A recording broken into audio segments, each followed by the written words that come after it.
Bleu.com. I was meeting with a friend yesterday, and I've gotten to the point where don't ask me a question because the truth is going to come out. And exactly. Just don't do it. If you ain't looking for the truth, don't come to me. Don't do it because I can't hold my tongue. And she wants to be this stylist, boutique, but you're not doing anything in that nature, and I can't take you seriously if you're not doing those things. And I understood why people didn't take me seriously because I found myself in somebody else's lane. I was good at what I was doing and what I wanted to be, but I wasn't doing it for me. So how can I ask you to take me seriously if I'm living in somebody else's shoes? And nobody can do what you do, and I think that that's a big problem that people face now. Like, you see what somebody else is doing and you want to do that when that's not your lane. That's not your lane. That's not what you're supposed to be doing. But it's popular. It's getting that person money. It's getting that person applause. Oh, I want applause. I want money. Let me stand over here behind them. And then a lot of times people aren't honest with themselves either. Like, I was thinking earlier today, I've been woke for almost 2 days, so so you get honesty, and I was thinking, like, the Artist Exchange Radio Show.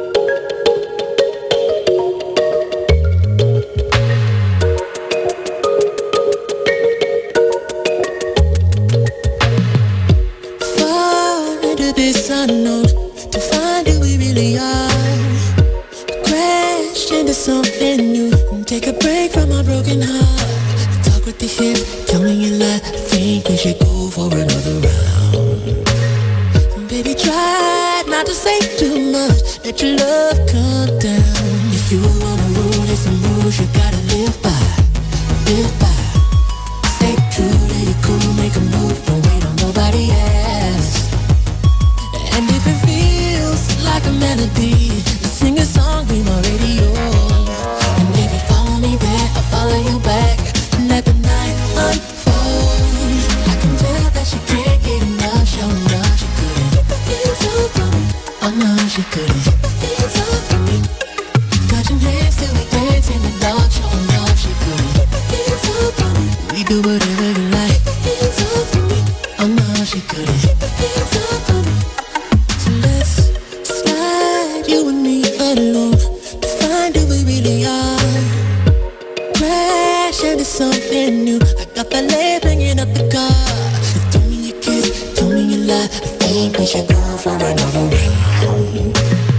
Baby, I wanna take you, but we gotta groove so we can lose the crowd. If you wanna rule, there's some rules you gotta live by. Live by. Stay true to your cool, make a move. Don't wait on nobody else. And if it feels like a melody, sing a song, be my radio. And if you follow me there, I'll follow you back. Let the night unfold. I can tell that she can't get enough. Show enough, she couldn't. Oh no, she couldn't. Touching hands till we dance in the dark. Showing off, she couldn't. We do whatever you like. Oh no, she couldn't.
Like, the one thing you always gotta remember is people gonna try to project their insecurities onto you.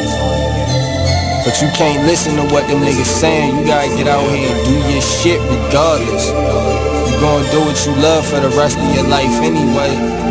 So why not turn that shit into something? Be a man of everything you say. This shit bigger than me, man. I'm good and all that, but you know what I mean? I ain't shit without y'all.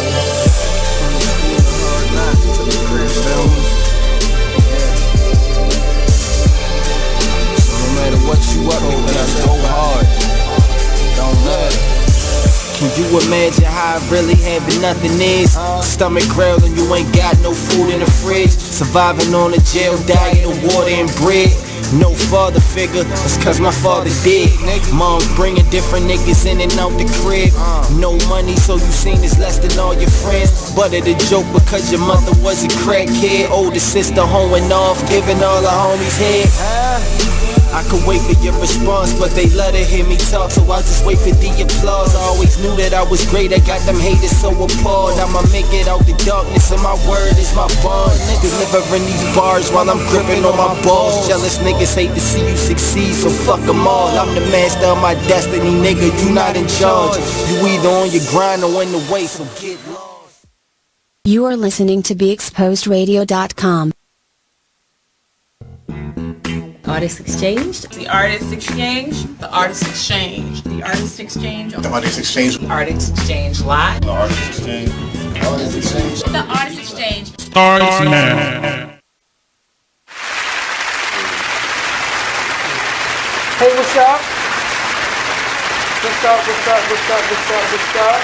Welcome to the Artist Exchange Radio Show here live only on BeExposedRadio.com. It's me, your host, Mr. Couser, and I'm here with this lovely person, Blue Waters. Hello. random Diva, dominatrix. You could be on Housewives of Potomac. That'll add another level of spice. Cause I cannot be on. I could be on the Housewives of Baltimore. Oh. I think Potomac is as close as we can get. Cause I don't know who will be on that one. Oh, it's a whole. Trust me. It's some divas here. We make a But lovely it'll be a show. whole nother. It's a whole nother level. Yeah, Whole nother level. And I'm ready for it. So Hollywood, in the background. Atlanta, that's the new move. Housewives of Baltimore. We had a show. We had a stripper show. The Real Strippers of Baltimore. Nope. We had a hated it. Did you watch it? Nope. Little Mo was on it. Was she a stripper? No, she was the hairdresser that she used to be a stripper. She had her own, so her hairdresser used to be a stripper. And shout out to Little Mo. Hey girl, hey. So she was on a couple episodes, and then we had another reality show about the lockup wives, or so the wives. See, why we got girlfriend? It really wasn't wives. It was like girlfriends of guys that were locked up. See, why they gotta paint Baltimore like that? I mean, as if we don't have any class. Like we going. They said real. When you start with anything real, that's the reality. Jessup, Hagerstown. No. That is not the reality. I mean, it wasn't as put together as Mob Wives, but they were ghetto. They Mob Wives. They wasn't no Mob. This nigga was doing dirt and he got in trouble. They just called it Mob, so it'd be because they was Italian. So I was a mob wife. Was it a mob or was it a gang? A mob. You misinterpreted what I was saying. Mob, not mob. Mob. A mob wife. I can't. I refuse to. I'm not doing that today. So I want to start out the show. I need to get it out of the way so it don't make me cry later on. But this week, Wednesday, I put to rest because I want to call her my godmother, but you know how you have a church mom? So she was my church mom. One of my really, really good friends, Brandy, this was her mom, Miss Diane. I don't know if they can see it, but it's probably really but Miss Diane, you would have loved her. She was spicy. Okay. She's had a little. I like that already. They always had a smoke break. We were girlfriends already. She was so into the Lord, but she would be the one that tell you the truth. Like you couldn't do nothing or say nothing, and she wasn't going to comment. She was an usher in high heels. Go on, mama. That's the only way you're supposed to usher in. And a high heel. She stayed with a cute pump. She fell off a ladder one time. Now hold on. Wait a minute. It wasn't a kitten. No, it wasn't a kitten. Okay, because kitten pumps don't count, ladies. They don't count. And that's what I was gonna say. When she hurt her foot, she refused to wear shorter heels, so she had to wear flats, and that was like crazy to her. She reminded me of my Aunt Lucille. My Aunt Lucille used to be. I've never seen her in anything but heels. I mean, like family reunions, birthdays. I spent the night. She woke up. She had a little pump on her slippers. How do you live life like that? If it was not for the fact that I have a conservative job, you would not see me in anything but heels. I think that's the only way you No. A stiletto. Why are people so against kitten heels? What in the world is a kitten? They were getting on not Gladys Knight, Anita Baker for having her kitten heels on. Kittens are not the thing. She a woman of a certain age. She didn't want to feel that pump feel, but she ain't really want to. Kitten heels are like a training bra. It's not a training bra. Yes, that's the beginning heels. You don't want to wear a kitten heel. You don't wear those. That's not a woman's heel. A woman's heel has to be over 8 inches. Not 8 full inches.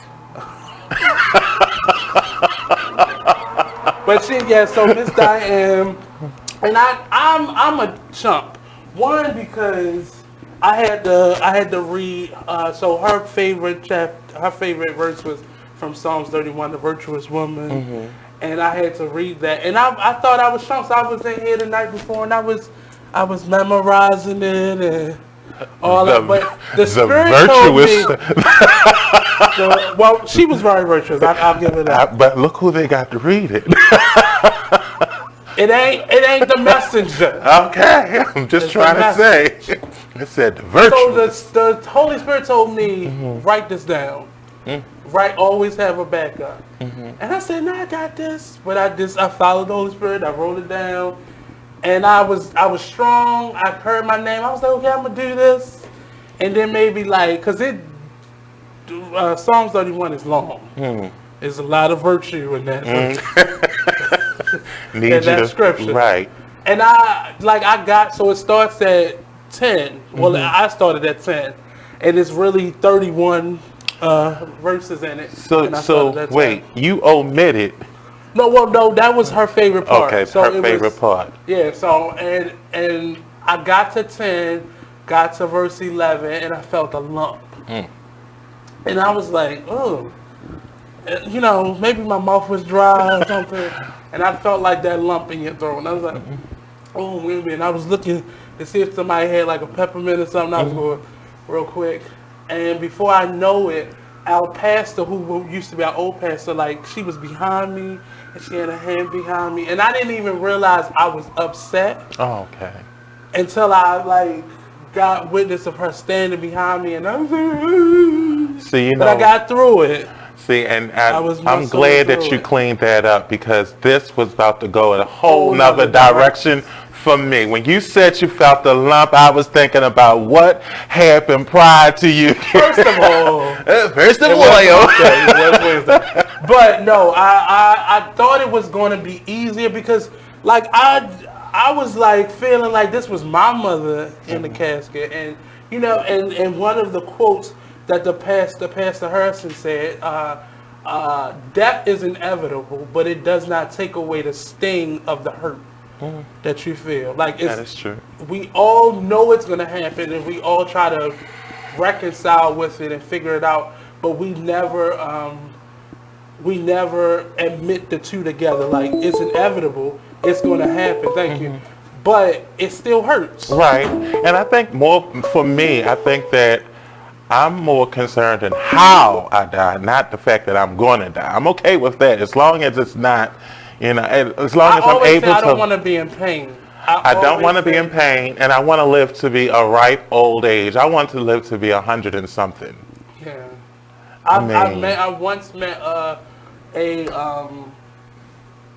what you call it, the little voodoo thing people, the palm readers. Oh, no. In New Orleans. Okay. And she told me, first of all, she said I'll go get married again.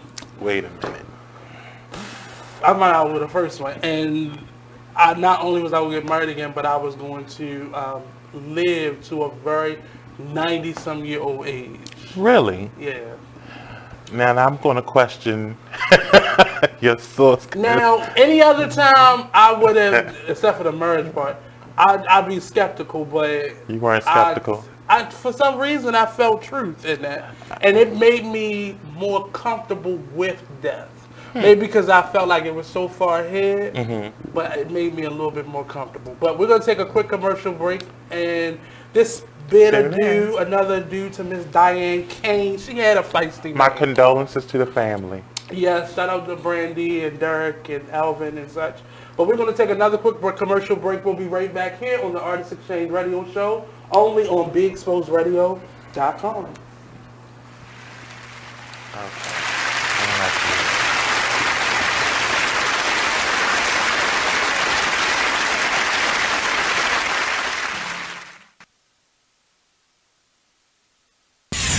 We're rewarding you for something you already do, listening to us. It's Radio Loyalty, and it's an easy way for you to get free stuff. All you do is sign up. Go ahead and click the banner now. You'll earn points as you listen. Points you can trade in for great products and services in the Radio Loyalty store. You can earn even more points when you share your favorite station with friends on Facebook and Twitter. Radio Loyalty. It's free to sign up, so click the banner to join now.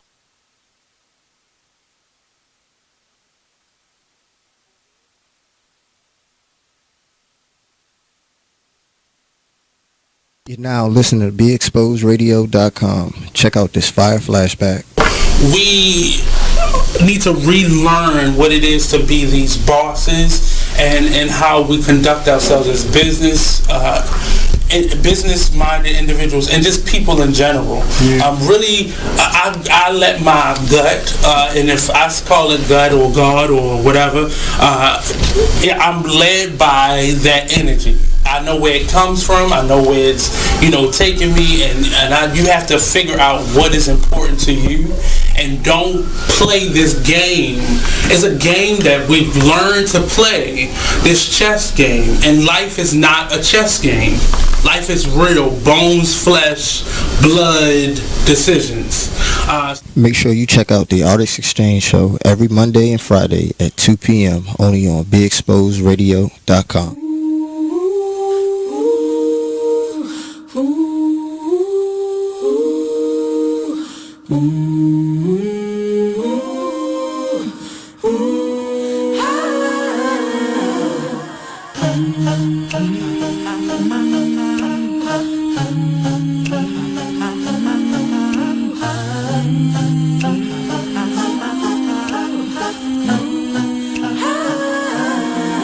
You're like an internal bleeder. Can't see your pain, but it can silently kill ya. So deeply wounded, but don't say a thing. Too afraid of what the people may say or think. So you just sit there and you suffer in silence. Your pride won't let you just uncover your secret. Don't wanna look weak in your image, it ain't worth losing. So you just act as if it's nothing happening. God sees you, and God hears you. Yes, God loves you. You're like an internal bleeder. Can't see your pain, but it can silently kill ya. Suicidal, depressed, but you won't say a thing. Too afraid of what the people may say or think. You feel alone even though the people surround you. Popping pills every night even though you know they can't solve it. The emotional pain, it just seems way too heavy. Your mind is racing, wanna scream. Whoa. The moment my son saw a redwood tree. It's huge! Is the moment I knew that for him. You can't even see the top of that thing. Even the sky has no limit. There are some moments only the forest can inspire. Find yours at discovertheforest.org. Learn about forests near you and discover cool things to do when you go. Your moment is out there. Find it at discovertheforest.org. Brought to you by the U.S. Forest Service and the Ad Council. You are listening to BeExposedRadio.com.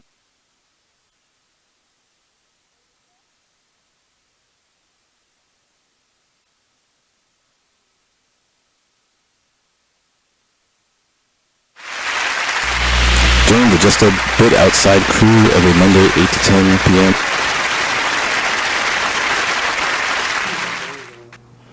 Welcome back to the Artist Exchange Radio Show here live only on BeExposedRadio.com. Some have tried, but their swag ain't good enough for me to go nowhere else.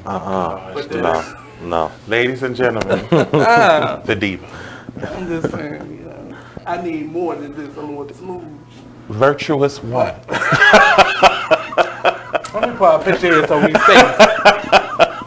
But again, shout out to the Kane family for sharing Miss Diane with us. Like, it was a pleasure being a part of it, and having a godmother is like the next best thing to having a mom. And Miss Diane was very giving and loving and all those things, and it was very bittersweet to have to bid adieu on this side of the line to Miss Diane. But we're going to get back to the show. And again, I said we got the glossy, the ever flossy, Diva Graham Diva, the kitty cat. Meow. Blue Waters. Yes. So are you going to sing it all today? No. It's a little taste. I'm not going to do, and not any taste, not any. But I told people you was going to sing. Why would you tell them that? I was waiting all day for you to sing. You are waiting for me to sing? Yes. You haven't given me a reason to sing. Oh, I got a reason for you. I got 3. I get it for you. 3 reasons? Yeah. Oh, wait a minute. So on this side, we got Mr. Noah who will be joining us. Yes. Noah is an interesting young man. Interesting. I'll take and that. I'm not going to say I've watched you grow up, but I remember you being a lot younger. Yes. And now you're growing into a nice young man. Well, thank you. He is so clean and shaved and groomed nowadays. Okay. Business and professional. I don't know this person. I know the straight artist. Yes. Man, young man, but raw, gritty, this hair everywhere. Yeah. But introduce yourself, sir.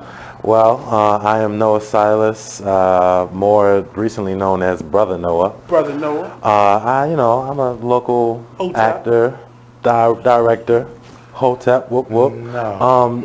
Taco Man. Taco Meat Man. He tried to cover it up. Don't cover it up. Don't cover the meat. Let all the meat out. Oh. I used to try to shave mine, but then it grows. Really thick? Yeah. Yes. It's a terrible battle. I still shave it, but it grow back like. It's a forest. Yeah. No chains barely on the neck. Because it's going to be pulling and all that. But. So to let us know, so you're an actor, you're a director. And DJ. DJ? Okay. Yeah. This heard you was a DJ? Yes. I like to mix house. I like to mix club, Oh. You may have an interesting event coming up. He'll be the go-go dancer, he'll be the DJ. Yes. That sounds like a party to me. Like we can get this party started right now. Wait a minute. It don't take much. It don't take much now. If you said twerk, I'll twerk wherever you want me to twerk at now. Well, we're going to do that as we got to get the views up, so I may have to call Shout out to the kitty cat and the taco meat man. Hey, cat like to play in some taco meat. We're going to get to a real show today. I'm not playing with these things. So today we have a couple topics. Noah has a couple. As we know, the kitty cat, the cocktail hour. Absolutely not. But I already have them. I don't want you to. I don't know what you're talking about. I'm gonna be difficult today. Well, the kitty cat is a topic in and of itself, so The kitty cat is a topic in and of itself, and I know a lot about. We're not getting on that topic today. Wait. Why not? What's wrong with talking about kitty cats? Because solicitation is illegal. I'm not soliciting anything. Oh my goodness. Good Lord. Not soliciting. Gotcha. Got him. But we have a couple hot topics because I never really get a whole panel of guys in the room and Bleu. And Oh wow. I'm an exception to that rule. But it is 3 different perspectives. But I have a couple topics that I wanted to bring up and talk about. But I'm gonna definitely just go for the blow and put it right over to the first topic, to Mr. Noah on your list. Okay. I don't even give you your leeway with this. I know, just throw it right on me. Okay. Gerald Brown. Gerald Brown. Can you describe for people who don't read or? Yes, of course. Beyond the headlines. Gerald Brown, also known as G Songs. He was the 34-year-old basketball star from Douglas. Also a stand-up comic. Hey Douglas. Hey, shout out Douglas. Ow. Even though I went to BSA. He was gunned down in Northwest Baltimore last week. He was getting well known for his comedy. More so, his viral videos was going, going well, getting around. But my question that I really had to put out there was, when you reach a certain point of status of being known in the city, popularity, do you have to leave the city? Like, I think just as far as safety, just looking at Scooter, looking at Nick Breed, and now G Songs. Like, if you reach a certain status in the city, it is so much jealousy and envy that is pertinent to your health. Unlike, say, a California or Atlanta or New York even, or Philly, I believe because Baltimore is so small, most of our celebrities move to DC or the Maryland area. Or they just get out of Dodge altogether and get out the DMV. But because Baltimore is so small, and what people don't realize, we have millionaires and billionaires that live in the city. Yes. Like literally minutes from here, seconds from here. But they're unknown. They're rich and wealthy because of their job title, not because of their popularity. Of course. But I don't necessarily believe they have to leave, but I think they do need to live in maybe the Potomac area or something like that. But unfortunately, he wasn't even on that level yet. Right. But because like Jess Hilarious still lives here. She may live out in the county now, but she still lives here.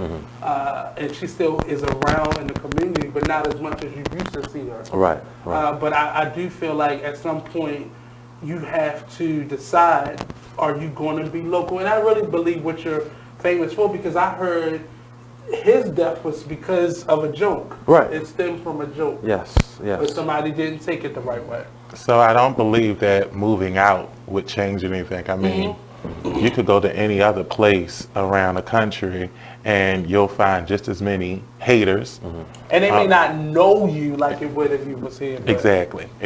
So I don't believe that. I believe that you can be successful here. I just think that you have to be cautious. Yes. And also mindful of the individuals that you're interacting with, because not everyone in your circle is rooting for you. So we're going to end on that, and we're going to come back and talk more about that. The Artist Exchange Radio Show only on BigExposedRadio.com. We'll be right back. Oh no, not your guy.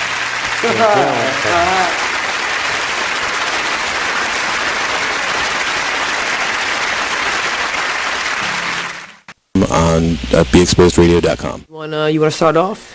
I think I'll get it out of the way on a who's not. Okay, do it. The Orioles. Right. They got swept by the Royals. They lost 4 in a row, and the last 5 games have all been decided by 1 run. The game before, or the last game that they lost before the Royals was the Nationals, and it was Weeders, of course, won with a home run. Hit the home run. Right. they were going into that national series. It seemed like they were doing so well, and they just crapped out. They got that game postponed, so who knows when they're going to replay that or play that game. That's my first not for the night. Okay. Okay, I'm going to go ahead and weigh in on my who's not, and I'm going to talk about the San Diego Padres. The Padres. That's okay. You just took my answer. They're in last place in the NL West. They've lost 8 of their last 10. Their run differential is a negative 65, which is just horrible. So when you have, well, let me just talk about run differential a little bit. It's kind of like the how much you're winning or losing your games by, pretty much. Yeah. Okay. It's like the margin of victory, kind of. Right. So when you're in a negative number, that means that then your average game you're losing by a whole lot. Right. I mean, a number like negative 65, this early in the season is pretty rough. You are listening to BeExposedRadio.com.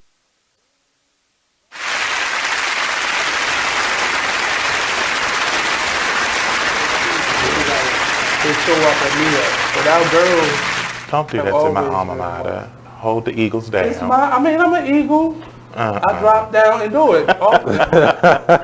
I'm just saying. Dropping down and getting your eagle on is different from being in.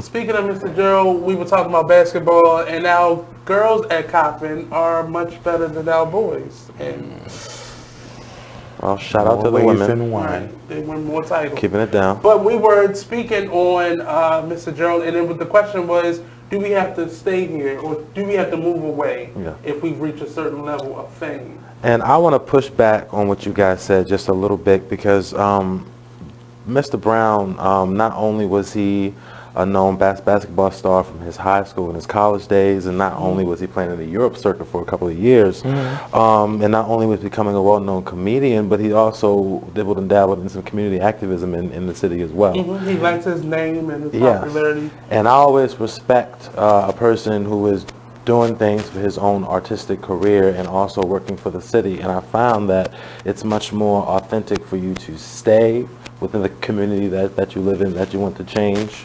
So you can stay uprooted to the current issues that are always changing for daily, Aaron Maven is an NFL player or ex-NFL player, and he stays in the 21217 area. He's a teaching artist, he's known, but he lives in that area, and he travels around. But I think it depends on what your fame was. Yes.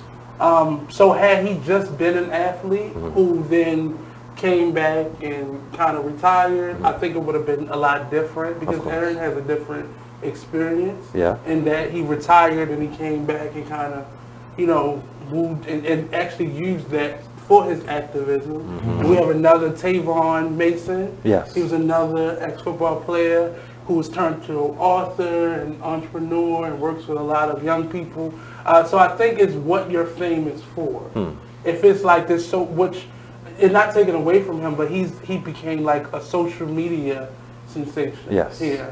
And I think that begots a certain level of jealousy because people know now people make money doing that. Yeah. So I don't think it was even that. I just think that sometimes people are, I think we live in an era where everyone is a lot more sensitive to a lot of things. And I think, like you said, the reason, I don't think it was his fame. I don't think it was jealousy. I just think it was a situation where a person couldn't take a joke. Yeah. And, and we know if he's a comedian, and if he was really riding somebody, sometimes people get into their feelings. Yeah. So I don't think that it was anything about his fame. I think it was just the fact that this was an individual that got really upset about the things that he was saying and couldn't let it go. And that speaks to a deeper issue that we're finding. It has nothing to do with, the celebrity as it does to where people are personally, Yeah.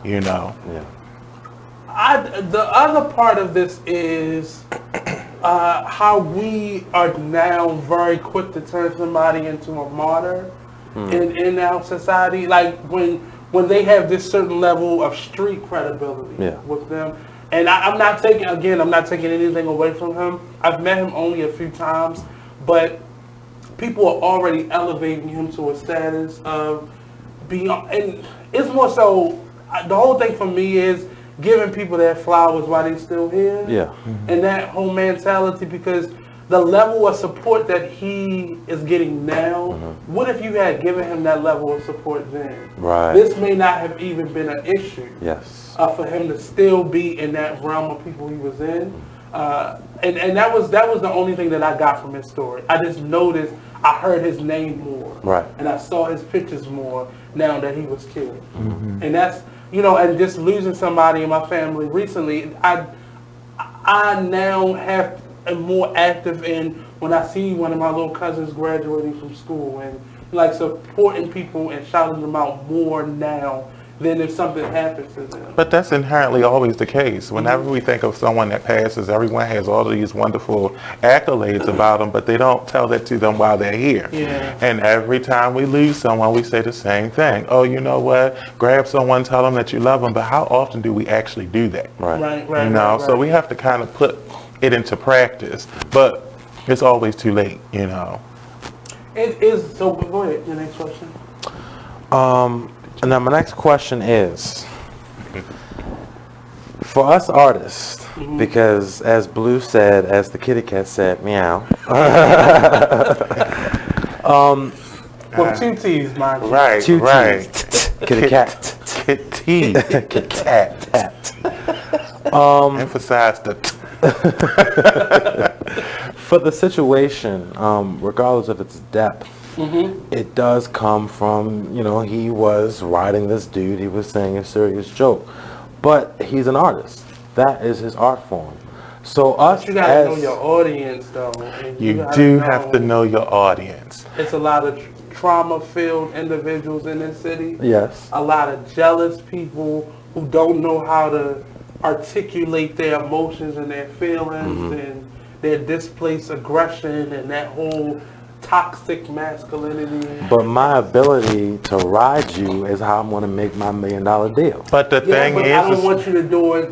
You doing it to me on this local level means you shitting on me.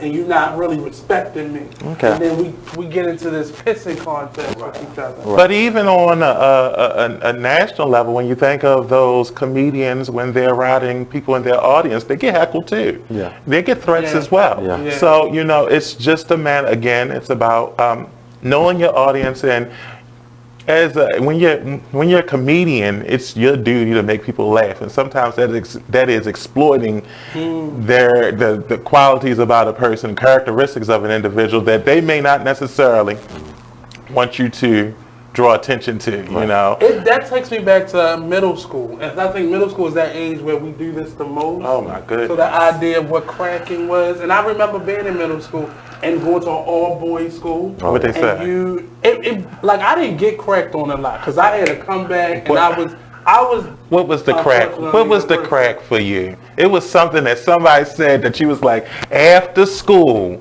it's me and you. But for me, it was more. My mother is really pretty, and I have an aunt that looks just like her. So I had younger aunts that were closer to my age. So it was always them saying boyish sexual things about them, and that just made me want to fight and throw me out to fight. And I just one good punch, boom. Don't talk about Nate's mother or his aunt for a single punch in your face. Look at that, how sensitive you are. Because that's not cracking. Now you talking sexual things about my mother, and that's off limits. That's gonna make me punch you in your face. Because I was funny. I think I'm funny, and I always had a good comeback to stuff. So nobody really would try to joke me. Okay. I wasn't quite chubby yet. But cracking was a test of your wit. Right. If you actually, and so if you got, But talking about having sex with somebody's mother, that's not joking. That's. But they talked about your lazy eye. They talked about your big. For me, it was me. I'm blackness. They was talking about your club foot. So as you said, knock knees. But I was ahead of the curve, so I didn't really get that. I gave it, unfortunately. I'm sorry. Right. You gave it, so they had to upgrade. To they had to just get straight nasty with you because they couldn't beat you no other way. Yeah, and they knew like going at my mother and my aunt was going to be that thing. But I never, even if you would say something like, it was nothing you could really say about me. I was a little fly, little short dude. Until they said, I'm going to bend your mother over. Then, because they had to go above. Like, when you cracking on somebody, you gotta hit low. You gotta and go I had low. a really funny, dry sense of humor. And it would just come at you like, this a one-liner. I had some real good one-liners. Right. But nobody really would... And it was hard to do the small stuff, like the obvious stuff. But these were a bunch of little Catholic school boys. And you don't, and another thing about comedians is they don't know when to stop. Yeah. And so in this situation, we don't know to what extent he was riding them. Because it's like, okay, wait a minute. Yeah. He's like, I'm all right, time's out, tapping, I'm good. And then you in a roll and you just going in. Right. And most people have felt that wave where you are now the butt of the joke. Yeah. And it may not be everybody joking you, but even that one person, they got everybody laughing. Yeah. And everybody has been in that situation. And I just, for me personally, I knew how to get out of it. I knew how to get you at the gut. And I go into your economic status. Roaches. You got and food stamps. No, because I was good. See, the thing was, you know, the other reason why people never really joked me, I was a person that people always confided in. So I knew that you didn't want me to, which I would never really do unless I had to. You say one more, your mother is so, and I'm gonna pull it out, and I'm gonna let people know that you don't even know your mother, and you don't want me to do that. And it got to that point sometimes. So some people don't know when to stop. Right. But again, that was always my safeguard. So I saw people go through it, but I didn't necessarily always have to go through it. And when I did, I went for the gut. You don't even know your mother. I learned the method of getting over a crack situation is talk about your own flaws. So if you talk about your own stuff, if you talk about your own stuff, then they can't use it to crack on you because, you know, you're the butt of your own jokes. Yeah. And so now what they got? So now you can ride them and you rode yourself, everybody laughing at you, you're good. So I was always cool with that situation.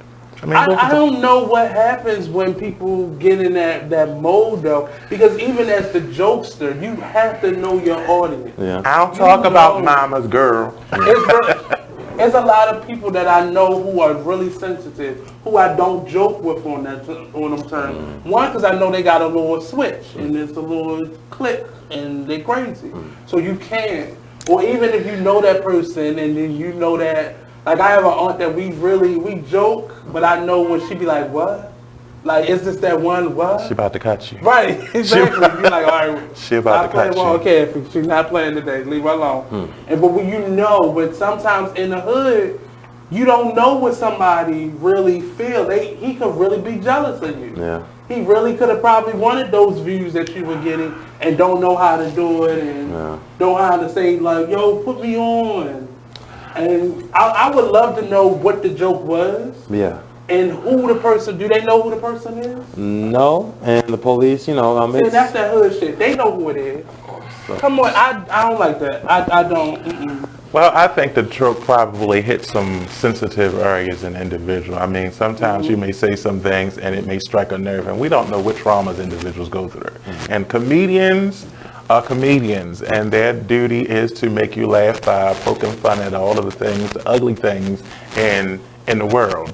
And he may have hit on something, and you don't know what that person's triggers are.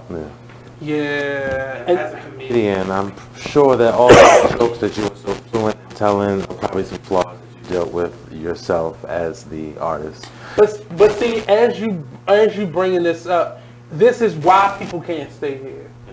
And not because people can't take a joke, but more so, people aren't in a space of, they still in that hood, what I call hood shit. Because the fact that y'all were around, and y'all know he was joking him, and now you're saying you don't know who it was. So now you perpetuate that stop snitching shit. So you let this boy be the victim of this person over here, and you're not even going to say anything, but yet you sharing all these damn pictures.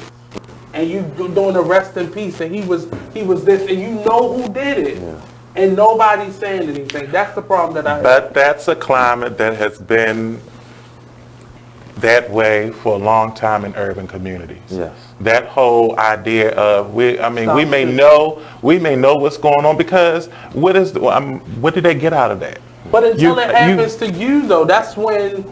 But it has. I think it has happened to everyone in a sense where they've heard of someone has been taken away from them through violence, and no one said anything about it. No one, but someone knew what had happened, and the streets talk. So everybody know who it was. They know, but they don't get the support to come forward. When they come forward, they don't get that protection. They don't get the encouragement to come forward. They come forward and they're dead the next day. But see, and honestly, when I was younger, that was the same mentality. I didn't know who got shot. I didn't know the person. I didn't know the person who they said did it. It wasn't my business. And I lost a grandmother through murder. Wow. So it was really like, you don't realize it until Fox 45 and 13 and 11 and 2 is at your door, and my mother was on TV with her sisters crying over this, and then it becomes real. And then your whole personality changes. You want to know who did it, and you want to know why they did it and how they did it, and why would they do it. And it's crazy, but in these circumstances, I know they know who, because they probably were all out doing something, hanging out, and the boy said, you know what, I got you. And then this boy ended up, I don't know do they have details of how it happened or? Yeah, he was essentially home, and got pulled up, pissed off of this joke.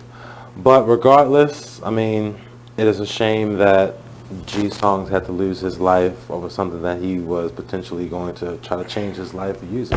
So we're going to end on that note, and we're going to come back and kind of finish it up, sum that one up, and get into what's next. So don't go anywhere. Shout out to Mr. Walker Marsh, the Flower Mart, over on Gay Street for tuning in. Maxine, my cousin. Hey, y'all. I'm on here. This is me, Old Country Bumpkin. Hey, Maxine. How y'all doing?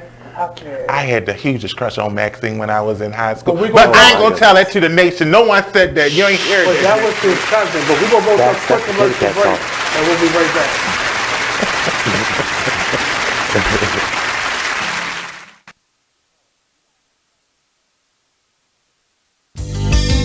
Long live Pop. Y'all can go ahead and cry now. I'm going to show these niggas what to do with one of your beats, man.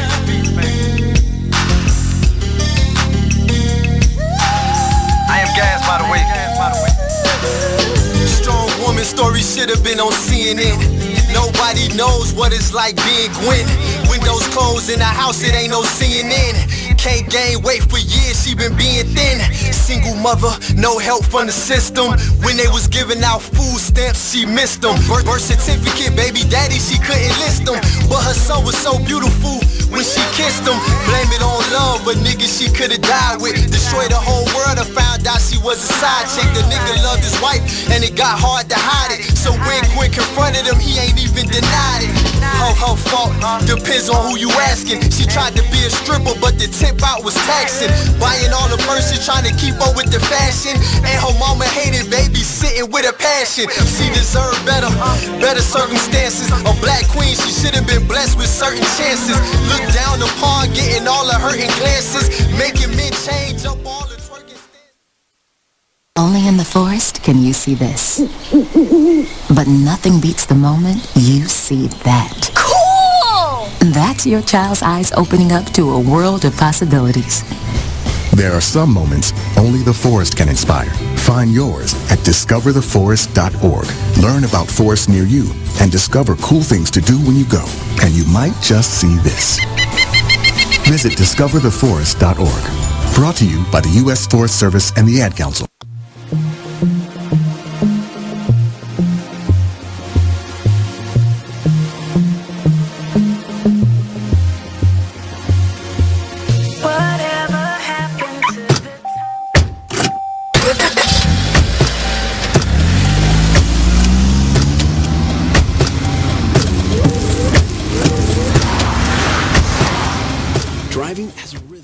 You are are listening to BeExposedRadio.com.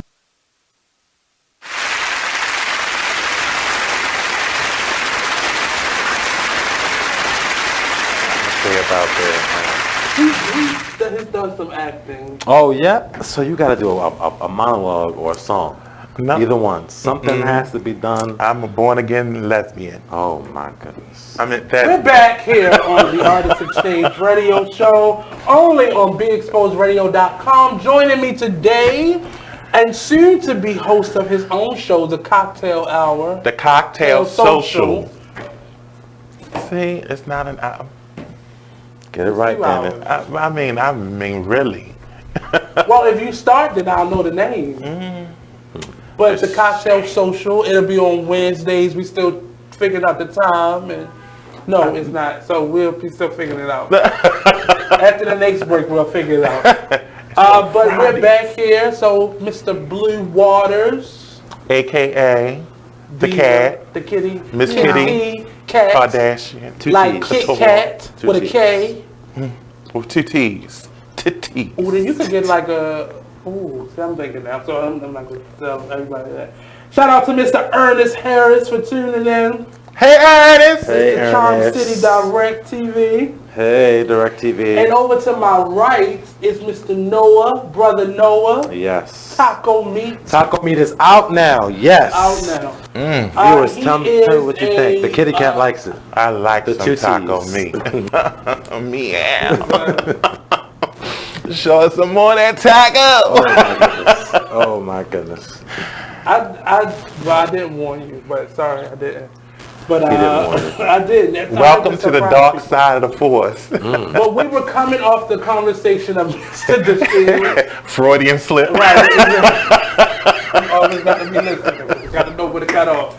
But we were coming to an end of the Shield. So if everybody can just give your last thoughts on just what happened or your feelings about it or whatever you want to input, and then we'll go on to the next topic. Okay. Not the Shields. Gerald Brown. Gerald Brown. Where did I get that name from? Because you asked me what the next thing was. Oh yeah, I did. Right. What is wrong with me? It's fine. It's fine. I'm crazy. Drugs is what's wrong. That's Oh my problem. sugar slow, baby. Yeah. Somebody give baby some shit. Somebody give him a hamburger. So your last thoughts. My last thoughts is he was a intelligent, loving, energetic human being. Mm-hmm. He will be sorely missed. And father, activist, basketball star, basketball coach, and comedian. And it is a shame that we lost such a pillar in our community. And I hate to be the whole, grab somebody and hug them. But check out City of Gods on in Pigstown. City of Gods. It's not his business, but he heavily supported that business. Pretty much every time you've seen him in public, he was wearing one of their shirts. So please check out City of Gods. And seriously, we need to support our heroes because we need to make Baltimore that charm city. And it can't be that if we're killing all of our people.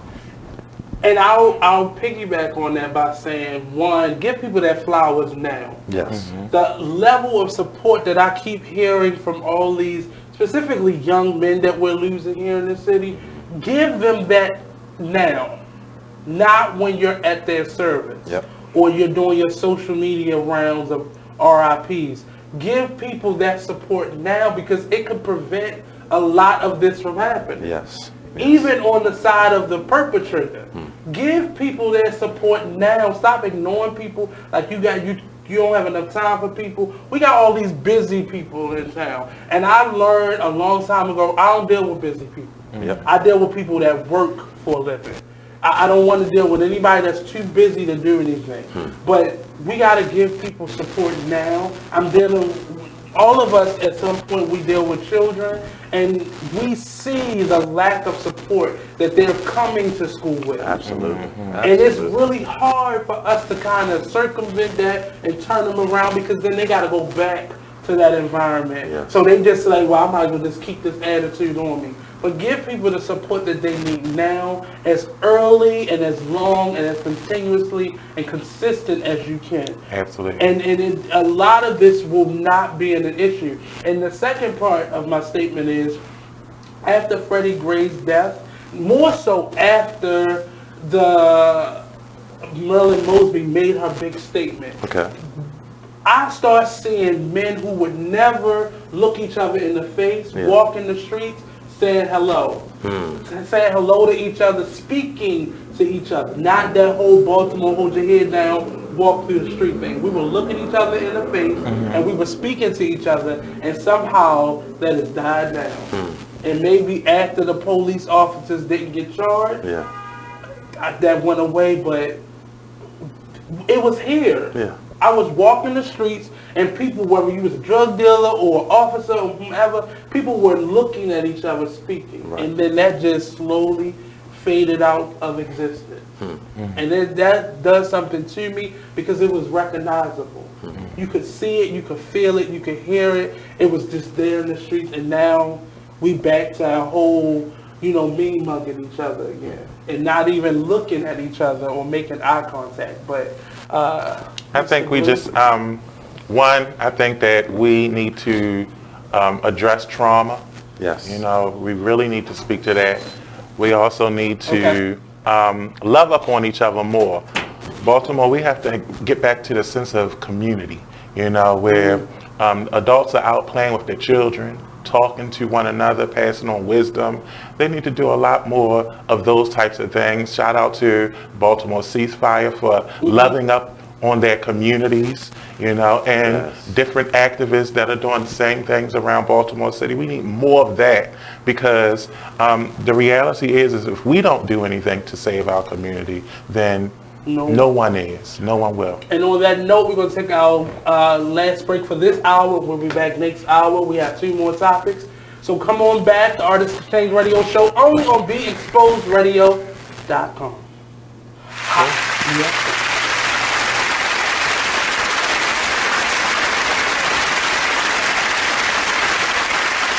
Exchange Radio Show every Friday 7 p.m. to 9 p.m. every Saturday 12 p.m. to 2 p.m. Real artist, real talk, real live on BeExposedRadio.com. I was meeting with a friend yesterday, and I've gotten to the point where don't ask me a question because the truth is going to come out.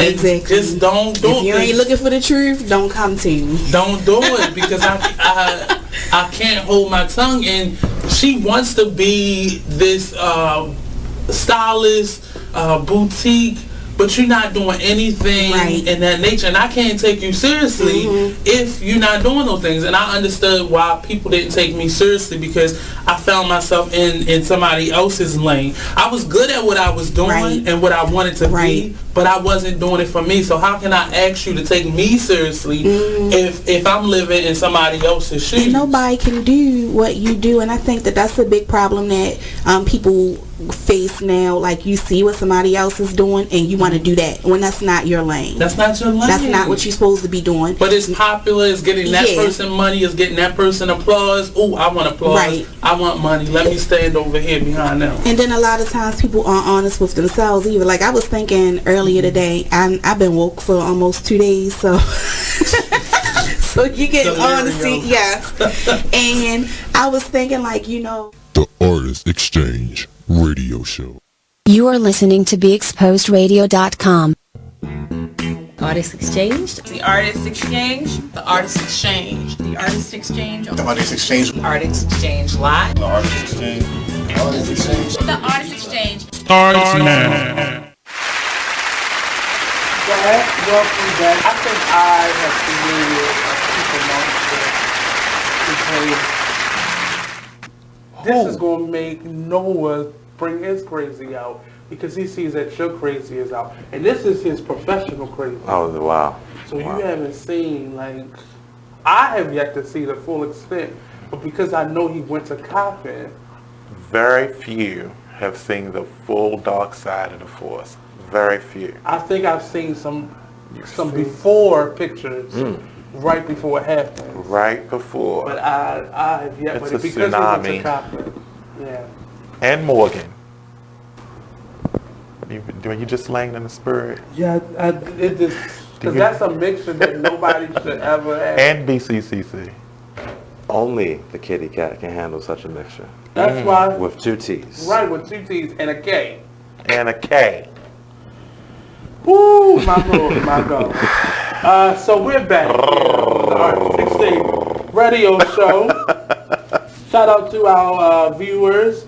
But Mr. Noah, we just came off of one topic and we're going to transition in. And this one is a different animal in and of itself. Yeah, it's a fun topic. This is, informative, and it's going to lead us right into... I feel nervous. Why do you feel nervous? Wait a minute. What is the topic? Forgiven, and now, because the topic is on the theater community, the acting community. Yes. In the city.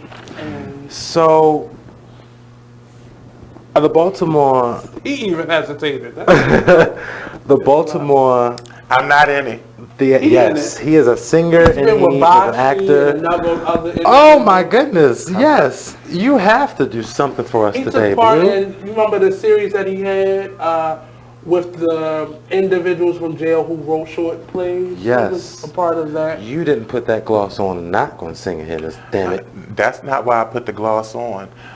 And it's fading. Available after. Nobody gonna want you unless you sing, damn it. Oh no, they'll want me. And he's a good singer. He sings with Gilmore. Wow.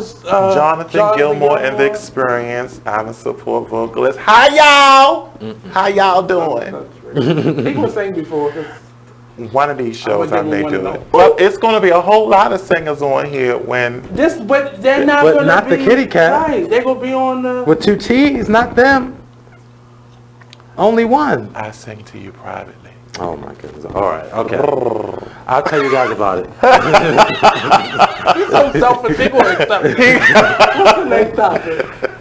Baltimore theatrical culture. Experience, whatever the hell you feel comfortable saying. It's ordeal. Trauma. That's like in parentheses right under the first. Trauma, ordeal. It's ever changing. Dramatic. And I think that it's definitely moving to the mode of more collaboration. I think that open communication with that collaboration and straight transparency is going to be the savior for our scene. What is starting to happen, what I start to see is happening, is people are kind of coming from behind their walls. They ain't breaking them down. Yeah. They coming from behind their walls, and the need is starting to be universal. Everybody is realizing we all have issues with filling our seats.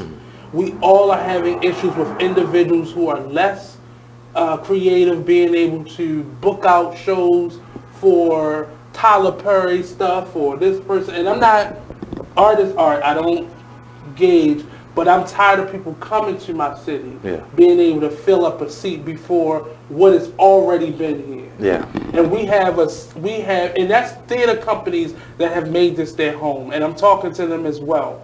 You know, people who can build a 75-seat theater house and come here and within less than 10 years be able to, get the same level of grants and stuff as a Meyer Hall.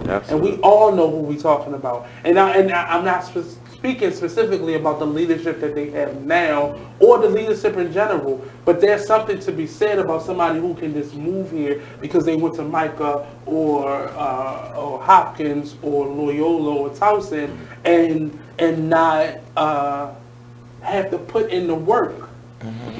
And with that, I'm sorry, I went into a different direction. You got emotional too. You got real. Because it's very touching. I've seen our theater companies, Arena, Kaumba, Wombworks, so on. I've seen us struggle. Yeah. I've been a part of that struggle, and it's not even about it not being fair. It's not right to then have these individuals come and feel. And I'm gonna get into this a little bit later on in the topic, but take our content. Yeah.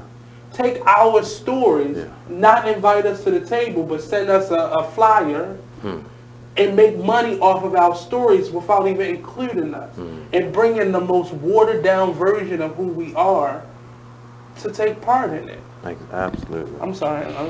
I mean, so we have places like... You need a moment? You need a boo-boo? I'm good. I might get a drink. Okay. He needs some kitty cat treatment. Well, hold on now. If we give him that, if I give him kitty cat treatment, this show be a different type of show. It be X-rated, y'all. No. We're not gonna do that. No. You get more. Let me tell you, they tune in though. They would be tuning in. But we need sponsorship, not viewership. Pornhub is booming. You would get sponsorship. You would get sponsorship. Maybe not the one you thought, but hey, sponsorship. I already have that issue, so we gonna go. Let's go on. Yeah. So I mean, all right. So what you said is absolutely right. I mean, not taking any fat from them at all, because they're here and they're doing it and they are actively getting money from Baltimoreans to buy out the spaces. But you have all of these collaborative warehouse artist spots like a Creative Labs or a Motor House or an Impact Hub. You know, those are the exact folks who are gentrifying our black art, raping our black art community. Now, with us at the face, as the face of those organizations. What are some possible solutions that we can do as the black art diaspora, and not only in Baltimore, but around the country, that is happening in Dallas, Atlanta, and New York, where these black-based theaters who've been there for decades are being closed, being pushed away, promoted. Their longest continuous black theater company there is like... So what can we do? One of the things is, I don't want to say unionize, but kind of work together. We're always in our own little silos and our own little communities, and we don't want to work together. Yet we're all struggling to make it work. And most times we'll see other people come in and they're working together and they're collaborating. I'm thinking of the Lamondo space, and I may be saying that incorrectly, but that space with Annex Theater, and I'm sitting in there and looking at the progress that they're making, and they started at the chicken box spot, and I'm seeing them make things work, and we have established organizations and can't make them work because we have this one university Coppin and this one university Morgan that can't even work together because of egos. And I think that the reality is that for artists, the biggest thing is the biggest detriment to any artist is themselves a lot of times. And it's the ego.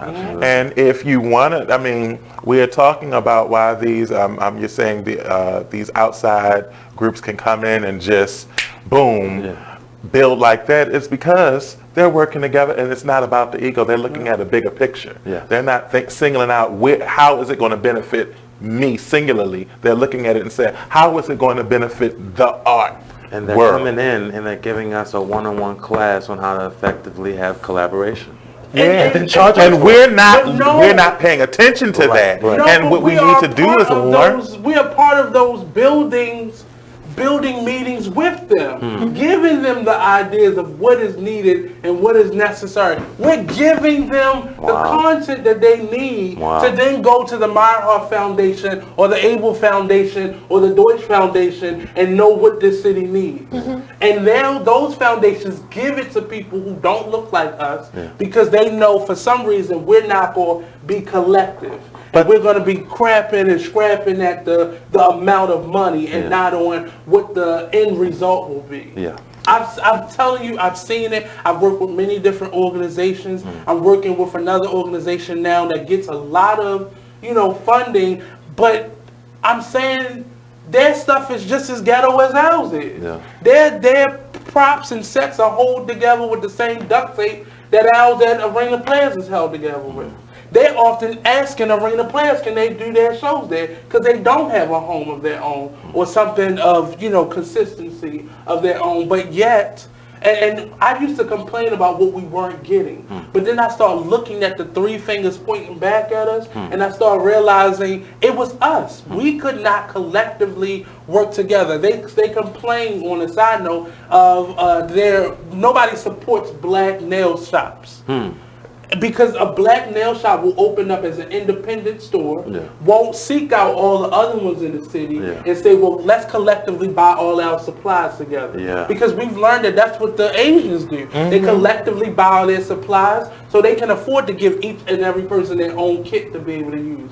And we charge twice as much, sometimes 3 times as much as they do, and wonder why we only got 5 people in our rotation, and they got all 5,000 of us in the city in their rotation. And the same thing happens in our theater community. It sickens me that I come from a theater group, Kaumba, Arena Players, Coppin, and we would struggle to sell out our seats. And it's possible because we would do it. But once we did something that was a little askew or something different, we would lose our whole audience and have to redo that all over again.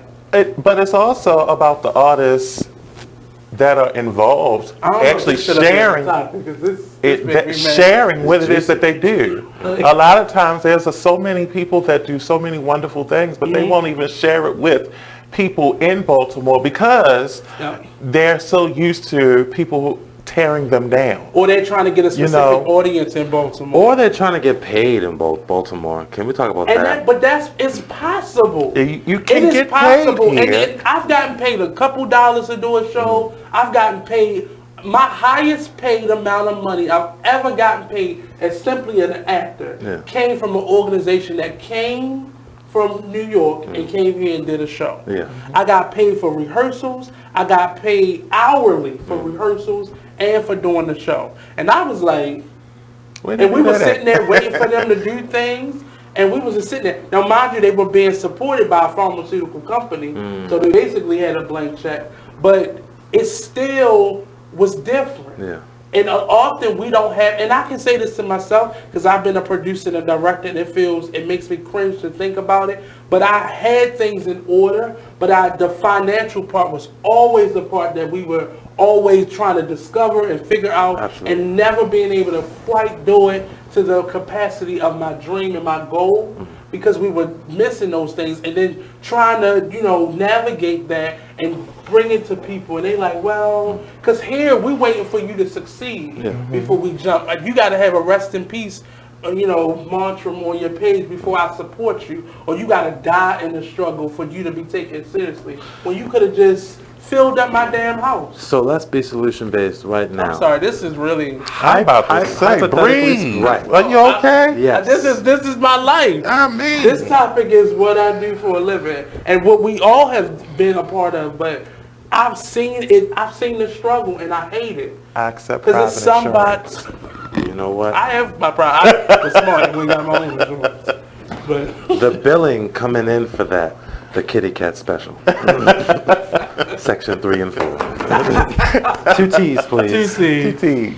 But hypothetically speaking, if we had those folks, those head folks of these theater companies here, our black folks, what is the first step in 2019 summer that we can do to start effectively changing the culture to what we want it to be?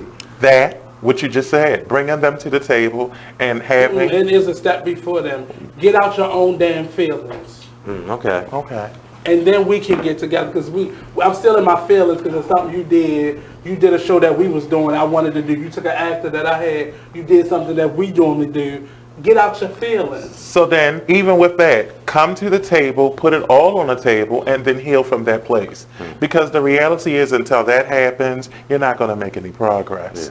And the reality is what you're asking for everyone to say, look, let's uplift this city and let's contribute collectively. Well, that means that we can't come in with a single idea. We have to come with collective perspectives and be willing to share that and be willing to listen. And that's something that we don't do. And on that note, we're going to go to another quick commercial break. We'll be right back here with these phenomenal gentlemen. Hey! With 2 capital K's. 2 capitals. 2 T's. 2 T's. ... And brother Noah, so we'll be right back. Come on here. Time to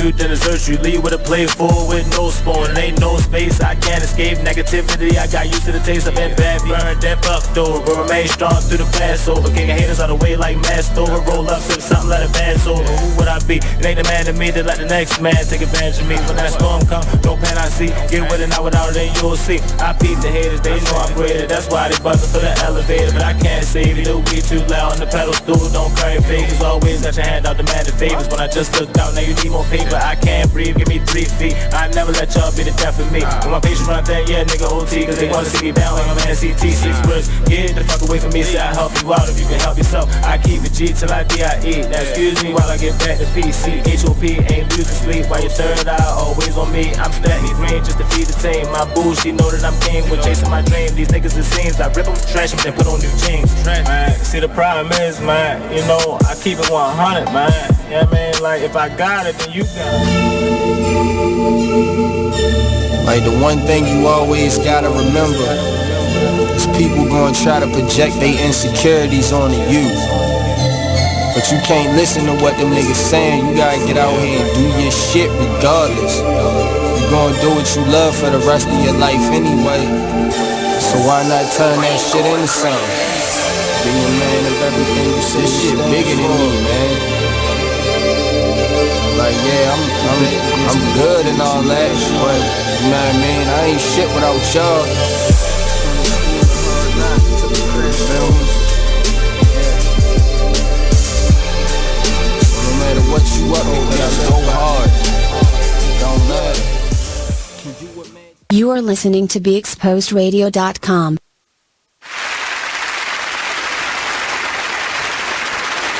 So much because it's like that straight hurt, and you put yourself out there. You like, the whole idea with the Artist Exchange was for us to collectively come together as Coppenites and work together and have a platform for us to be able to share with each other. But everybody who I started this with got an attitude with me now, because I didn't want to share what I had built and turn it into something that they wanted to be, and I wouldn't let them use something that I worked hard. And that was part of my ego, but I worked hard for what I did have. But at the same time, we were not willing to work together. And I see many of the black organizations that are crumbling at the foundation. They may still be thriving, but they're crumbling at the foundation because they haven't built it on anything. I spent almost 11 years in a theater group that, where the hell are you at? That is time wasted, and I don't want to give any more details because I'm just starting to make friends with some of them again. But I don't want to, I mean, but it's real. Yes, it is real. It's honest, and the idea of being hurt by it. And I think that for artists, we should have saved this to last. I mean, you done got all hot and flustered. It's real. Like, I think that we need, a lot of times for artists, is that we need someone to pour into us to keep that fire going. And you were saying that, you know, you've invested your time and energy into stuff that has fizzled out. But what happens is that a lot of times with artists, they don't have the stamina to hold out, to continue on. I mean, for some, if they don't have that instant gratification, like they hit the mark, they hit stardom right away, then after a few moments they fizzle out and they just give up. And we have to be comfortable in this local life of being an artist. I'm getting gigs. I've worked, and I think we've all worked creatively, but have we really thrived? Are we where we had dreamed of being when we were freshmen in college and high school? But it's because the pond is smaller, and you know, when you think about it, it's much different when you're in your own element, you know your city, and then you start to swim in a bigger pond, because now there's different competition, it's more competition. So you're not, you get what I'm saying? But I understand what you're saying, and I've heard the other side of the argument. But I always go back to say, if you were born in New York, you can thrive in New York. If you were born in Atlanta, now you can thrive in Atlanta. Same thing for California and other cities down around the world. But for some reason, a place like Baltimore, I've got to move out here to make it. There are people who come here, take our resources, born here, absorb our resources, and then take that and make somewhere else plentiful. But I think that with the difference between those places and here is that when you make it here, then you feel like you've arrived in Europe. Like you've hit the major mark, and you haven't.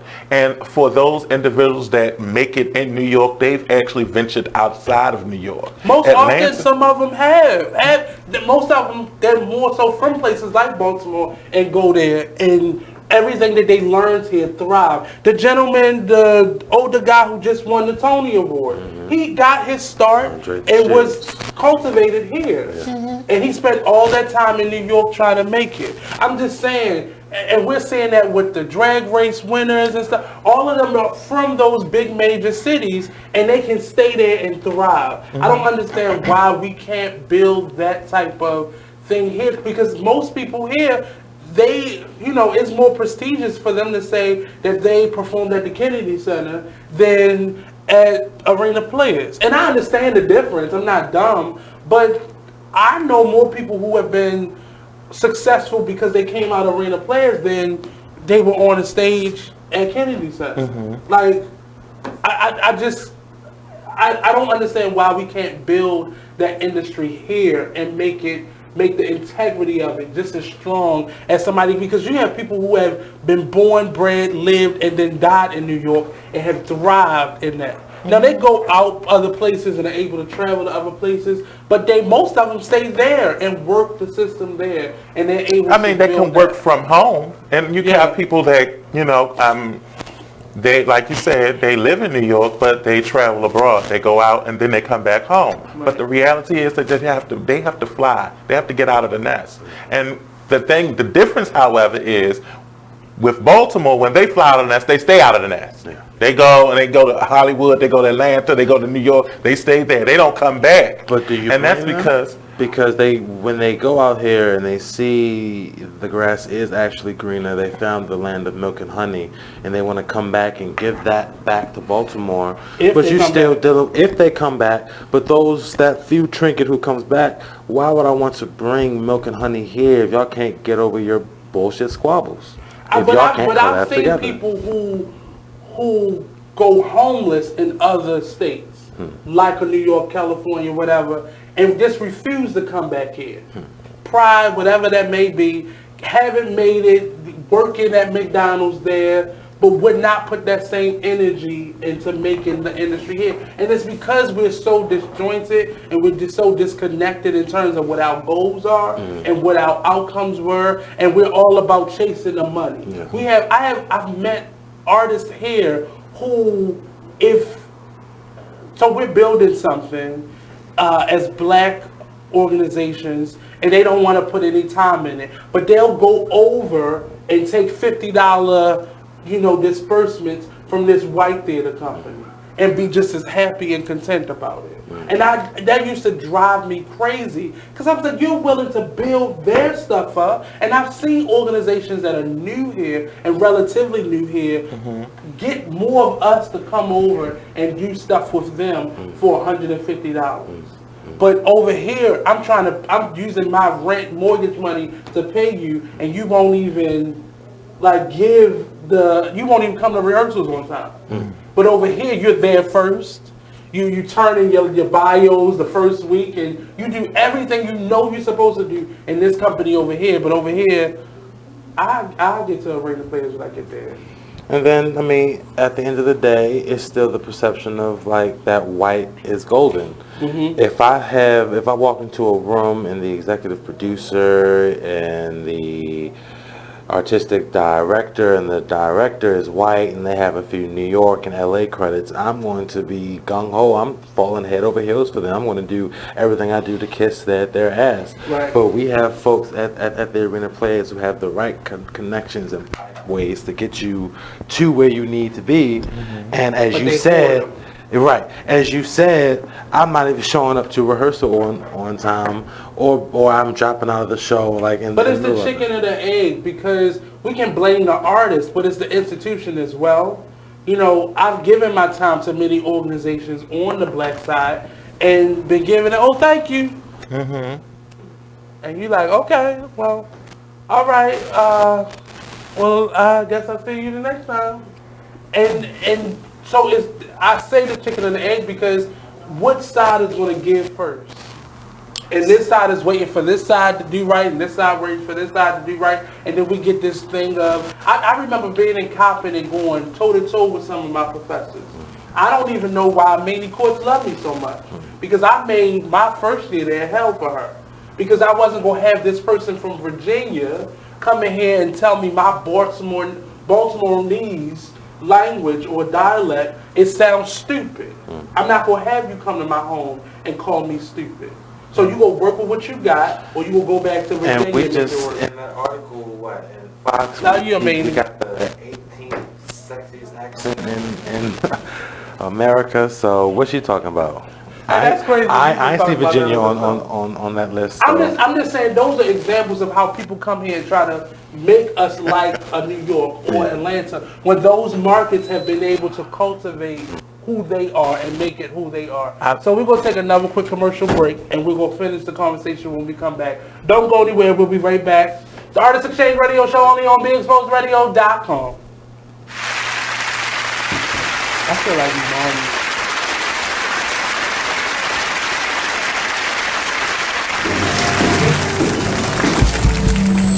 It is with great pleasure that I welcome you to today's graduation ceremony. Students, when you hear the reason or reasons for your absences throughout the years, please exit the auditorium without your high school diploma. Once you've exited, remove your cap and gown and proceed into the unknown. Too tired. Family trip. Part-time job. Helping around the house. Sick day. Starting the holidays early. Just because. Starting in the 6th grade, students who miss 18 days or more of school in a year for any reason will fall behind and risk not graduating high school. How many days of school has your child missed this year? Absences add up. Keep track at boostattendance.org today. Brought to you by the U.S. Army and the Ad Council. Here's what you missed on Salacious Life Radio. You know, when it comes to your children, especially if you're dating someone that you actually like, you do want it to work. So you're gonna hope and encourage the relationship between your child and that person because you like that person, you know, so you're gonna hope for the best. I mean, sometimes, it just doesn't work and you can't make it work. You can't force it. It's like a branch. You keep bending it. Eventually it'll snap, and even if you put it back together, it'll never be what it once was. But you definitely pray on it. You hope for the best, you know, because like nobody wants to spend the rest of their life alone just because a particular relationship didn't work out, but you had this beautiful creature as a result of it, you know. But you don't want to necessarily spend and you're not all of a sudden a bad person. You're not all of a sudden not going to fulfill this other person's needs. You, madam, are a harlot and a scoundrel. Because I had one kid while I was still married. Like, but what if I take that back. What if the situation turns around the other way? So you ready for your child to meet? They meet the person, and this person is a giver. So this person's buying your child lots of gifts and wanting to. I would usually. Do you like, let? You don't like if it's a birthday. I don't know. You are listening to BeExposedRadio.com.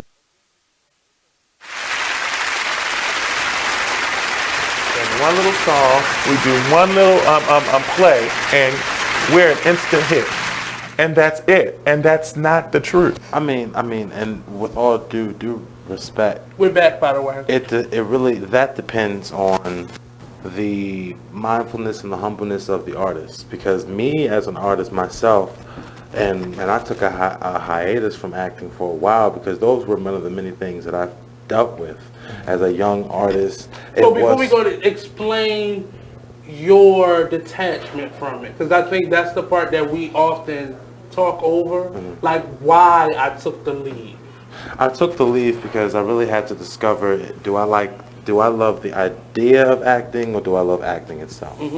Because just as Bleu is hitting on, I was one of those young artists where I did a play or I directed my own play, and just because and did it yourself. You're right, and just because I stayed up for a week straight, like I feel like I deserve my Oscar, my $1 million deal, and if I don't get it, I have a chip on my shoulder, and I'm reacting to people in the industry locally as such.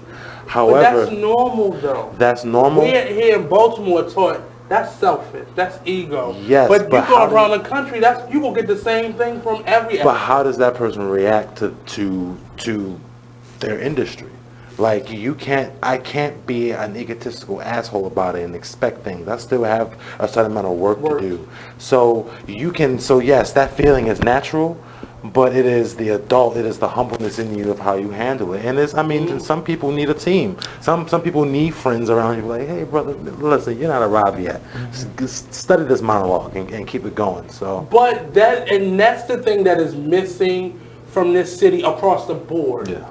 People who is a small group of people who get that amount of support. I have to see something greater than myself in you before I'll help you. Because in me helping you, you're going to remember me. Yeah. It's always going back to this person. My reason for stopping out is because over this whole course of me doing it, and I think Bleu has seen me do more independent stuff on my own, and I had to learn how to do it on my own. Because I had professors that told me I was better at doing costumes than following my dream. Wow. And I've started to believe it. I was in a group, shout out to Couser Collective. I had a creative director who after 11 plus years of being in this group told me she didn't know I wanted to be an actor. Wow. Now I can't fault them. I have to fault myself for not being aware that you're not taking me seriously. And often we get frustrated and hurt by our peers and our mentors, so much so that we stop. I can count on both hands and run out of fingers how many people I know with acting degrees in this city that are somebody's manager at somebody's insurance company. And that's why I say the chicken or the egg, because I have to not always blame the individual artists, but these people who were paid to nurture us on the side of one of the ones of us that went to college or went to a higher education to pursue it. Those people who nurtured us, who did not see in us more than they thought they were capable of. But then even with them, even you got to think, they may not necessarily be in their dream place, because, and so those who can't teach. Yeah, definitely. And is acting in Baltimore really profitable? Can you? It's getting. I'm just saying. Go ahead. I'm finished. Interject. I am finished. No, go ahead. I am done. But that's the idea. Yeah. I've tried. I'm just gonna be a teacher. That's why I've stopped. But that's the stamina that I was talking about. Because for your dream, and this, if you have a dream, if your dream is to sing, and that's all you do, you wake up, you sing. No, are you gonna sing? No, well, no, because that's not my. No, but the reality is if that's what you want to do, you have to be your biggest supporter. Yes. Because you're not going to find it in someone else. You have to convince everyone else that this is real for you. And if I see... But you have to learn that. And often many people learn that years into disappointment. Or in hindsight, they learn that lesson. But I think it's a wisdom that comes with... winning a Tony. I think it's a wisdom that comes with being an artist. 5 more years. I think it's a wisdom that comes with being an artist. If you're actually doing it because you're an artist, then it's an extension of you. It's an expression of you. So if you're doing it for that purpose, then you don't really care about what other people want to see, or what But do you care how much money you make? But the thing is that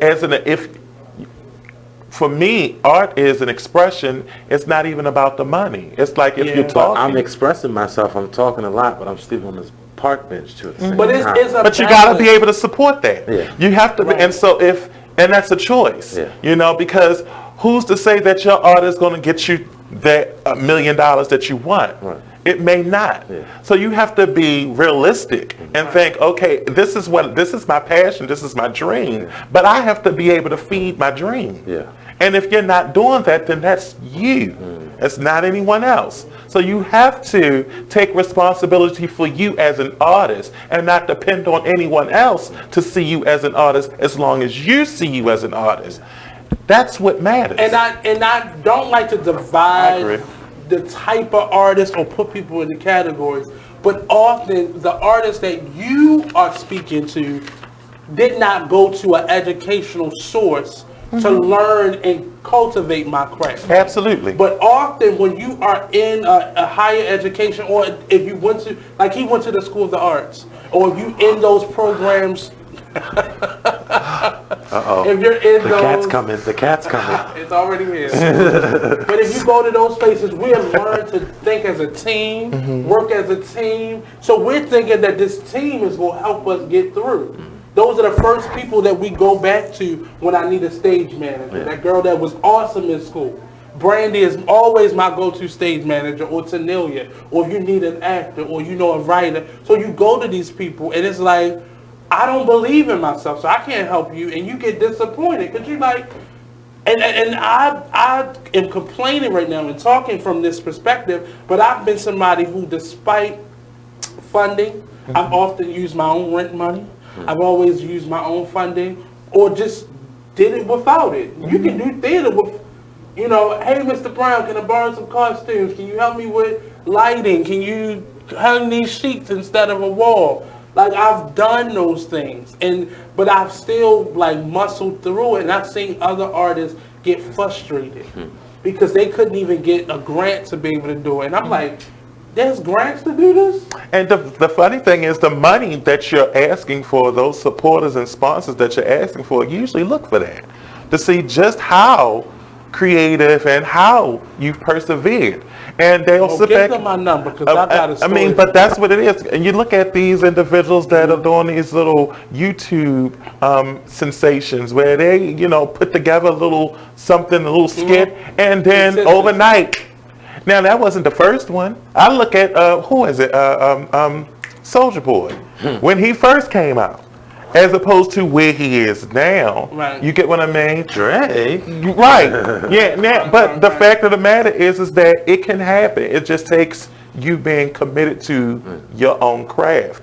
And that may mean, you know, learning something to enhance it, you know, or seeking some advice from this person to enhance it, or buckling down and standing to you, writing it out, staying up all week long so that you can come up with that bomb script that you have this desire to put on, you know. It may take all of that. But you have to be committed to doing it. So this is definitely going to be, I need you to put a star asterisk by this, and we're going to create a show for this. Gotcha. But, because I got some things to get off my chest still. Maybe y'all can come together and just create your own artist collaboration, and where you can put together things yourselves, and you can actually, I can act and I think he sing. think we sitting at a bar right now. And I think that's what he thinking we at. We're not at a bar. We're not? That would be nice. You have some wine. You know. I invited you all. Okay, well, I mean, we could, that's the whole purpose of this foundation right here. Well, you got a muscle too. I mean, if you... I didn't think so. The girl got to be able to lift the table. You know, I mean, I am an Amazon there. You don't get all this woman for free. So we're going to give last minute thoughts on this topic, no matter what perspective you coming from. And then we're going to go on to the next one, because we got about a half an hour left, and I want to get through the last topic, so Noah feel like he didn't write all that stuff for nothing, you know. Right, I put in this hard work. I want my $1 million contract, damn it. Or Kitty Cat. Or Kitty Either Cat. one. Either one. Yeah. You ain't got to put in that much work for no Kitty Cat. Okay, I'm going to try to tell you something. I dropped this thing. That's a big woman. That's a huge bitch. So last minute thought. He just gave his, but what's your last minute thought? Last minute thoughts on this is, regardless if you're an artist who leaves, who stays, Baltimore is the type of place, in order for it to come back to a charm city spot, you can't just be a soul artist. You can't just be an actor. You can't just be a producer. No. You really have to work in a collaborative effort, and you really have to wear many hats. So if you find that you are just that single artist, maybe you do need to move away. But if you find that you can work together and you have the ability, the drive, the ambition to create in this blank canvas, because Baltimore at this time is a blank canvas, and these people from out of state, as we said, are coming and they are painting on it. So if you are the type of ambitious artist who can work together, then Baltimore is the place for you. If not, which is honest to yourself, maybe you should go to a New York or LA who's already Get the hell established. And goodbye. Dip dip. Be more somewhere else. Be more out here. Well, I'm just saying. My last minute thought is piggybacking off of what you said and a little bit what you said. You have to get outside of your comfort zone. Yes. And start doing things that may not match up, and people that may not look like you, and people that may not sound like you. For example, I went to this meetup group. There's an app called Meetup, and I went to this improv group. And when I say these little old people was doing the best they could to do this improv, and I was very uncomfortable. And I said, but like Nate, like you gotta like stick through this, stay. And we were up at the village learning place up in Charles Village, the library, and they were doing, it was 3 people, and they were doing what they was doing. It's sponsored by I can't remember the group, but it was these 3 old people, and they was doing it. They had to have been 70, 60 something, and I said, well, this takes me back to theater class, because sometimes you are uncomfortable. Yeah. And I was very uncomfortable because half of the things that man was saying was not accurate, and I would say I'm just gonna go with it, and we just gonna play theater right now. But it took me outside of my comfort zone, and it forced me to be like, okay, I'm gonna still participate on their level, because I have not taken any theater classes. I haven't been on a stage that I'm as an actor in over maybe a year and a half, and that's a lot of time for somebody to lose it and feel outside of it. And I've been eager, but so I'll say, get out there, and despite the audience, despite the number of audience members, build your own. Work with other people. Stop trying to be in your own box, in your own silo, and really create some boundaries that make sense for you. And not just, I don't want to work with white people. I don't want to work with these ghetto black people. I don't want to work with such as that. I want money. I got to get my money. And chasing dollars and opportunities. So I'm going to be with this Jewish group over here because, they got opportunities. But if it ain't for you, it ain't for you. So that's my last minute thought on that. And we're going to definitely earmark this and come back to it. But the last topic. Make sure you earmark it. The kitty has spoken. Make sure. Your gloss is reflecting all the light in the Well, slide some more on. Anyway, I'm not playing with them. Go ahead. Let it trickle down my spine. No. What did I do? Yes. Made his Broadway debut in 1973. The play was wrapped. Graduated from the University of Wisconsin in the 1970s. That feels weird. He was awarded his doctorates in 2004. Okay. He is a 3-time Tony nominated, but he just won recently. At the age of 73? At the age of 73. Andre DeShields. And he's known for, Extreme Measures, the original cast of The Wiz, and Ain't Misbehaving. Right. And if you go to his IMDb page, they have a very lovely trailer of the movie Prison that came out in the 80s. He gives face for days. Whatever, it's a mythical storyline about some demon shit happening in the prison. But the face, the facial expression. Oh, it's real. In fact, I'm pretty sure. I think I saw a kitty cat in there, but I'm not sure. You was in it? I was definitely somebody's wife. I was well kept. How you doing? This story to me is something that we hear over time. Yeah. It's real Susan Lucci-ish. Definitely. But it's about staying, and I think the whole second topic that we brought up, kind of your staying power and this.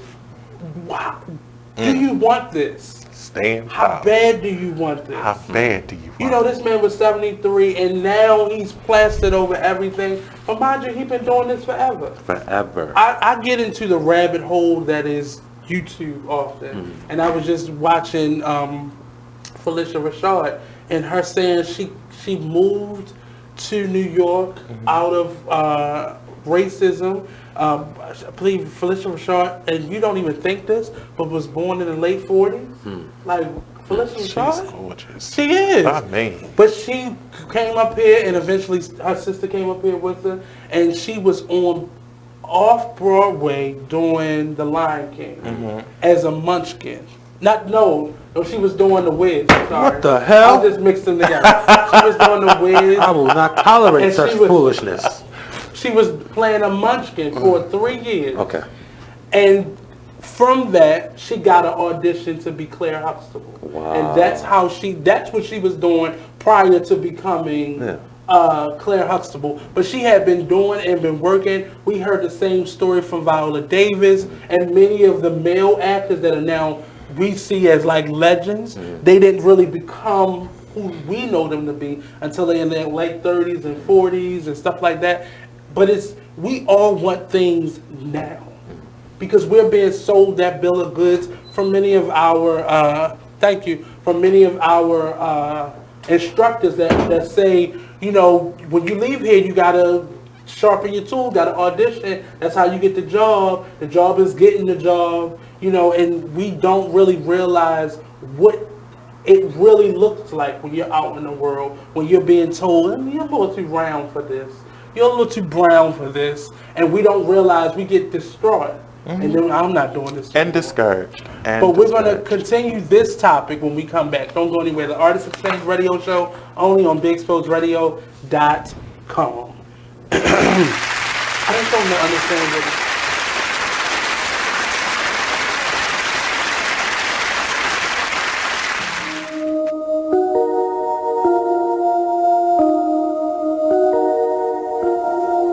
This is a Poverty ENT exclusive.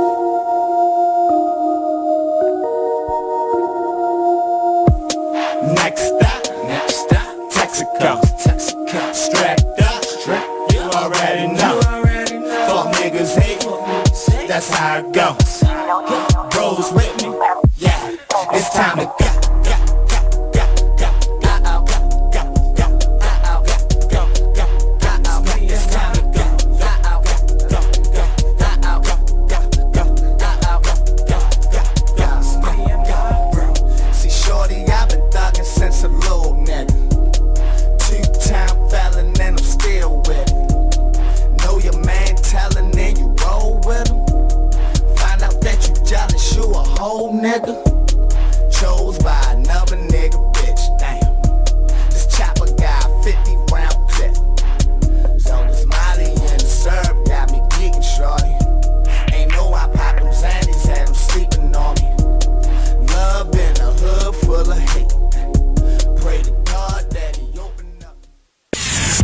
Rewarding you for something you already do, listening to us. It's Radio Loyalty, and it's an easy way for you to get free stuff. All you do is sign up. Go ahead and click the banner now. You'll earn points as you listen. Points you can trade in for great products and services in the Radio Loyalty store. You can earn even more points when you share your favorite station with friends on Facebook and Twitter. Radio Loyalty. It's free to sign up, so click the banner to join now. You are listening to BeExposedRadio.com.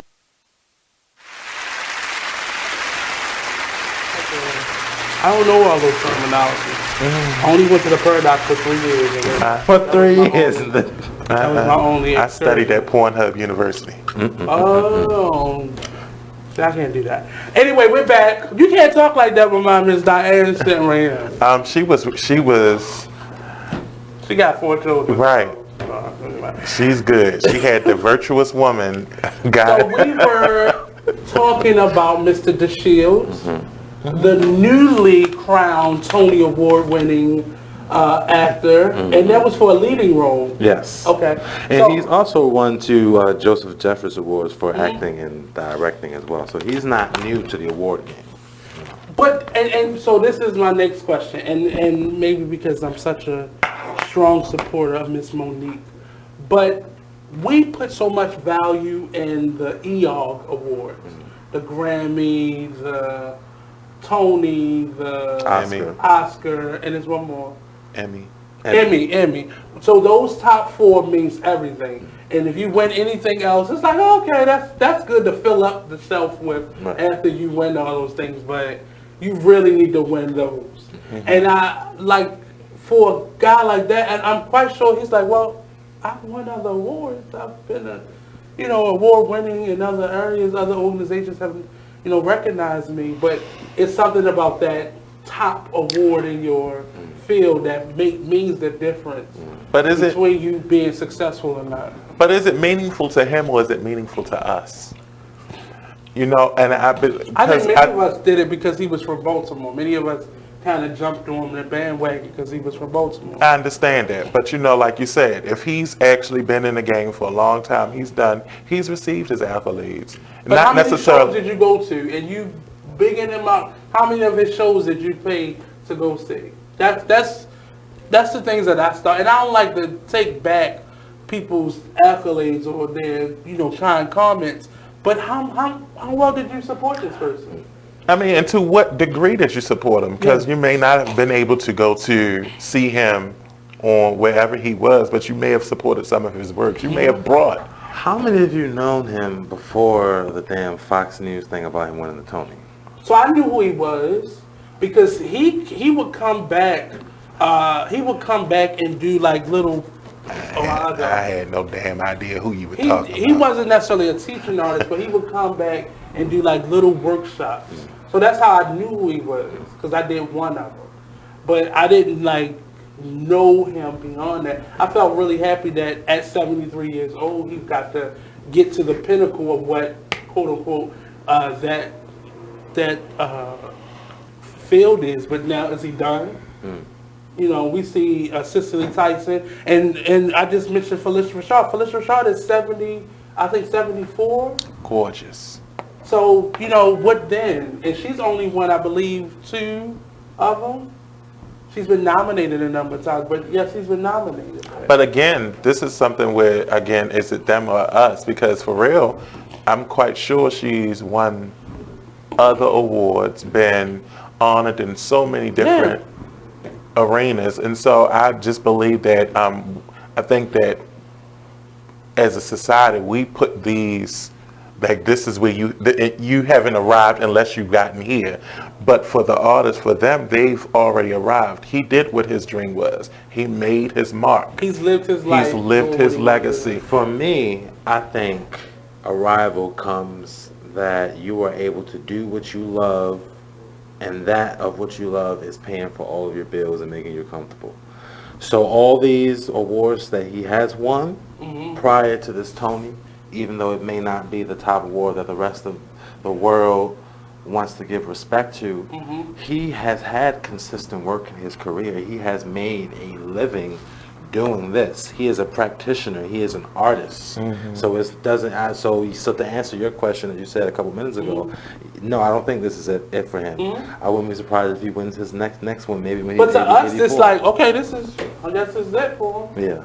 Well, no, I mean, I think it was, honestly, I believe the fact that when he produced or when he completed his first work, that was it. Because it's basically like he was given birth. And once you give birth to that baby, it's like, damn, this is my first child. And then you have another one. It's like, well, damn, 5 children later, you're like, well, you know what? I've had 5 children. I don't need no more children, but voila, here's the 6th one. So it's like, I'm already loose. Wait a minute. You had 5 children.